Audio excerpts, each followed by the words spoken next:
positive siya sa tatlo na naman na blood parasite. Aray ko. Kumpleto pala niya gamot niya. Hapon din ang clindamycin. Oh, hindi.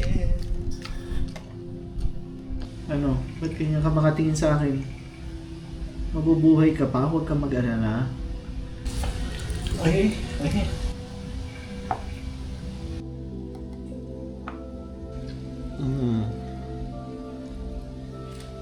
Doc, hindi kasi may case kami yung si Maui, di ba? Si Maui, pinalaboratory ko kahapon. Turn out na positive siya sa tatlo na naman na blood parasite. Aray ko.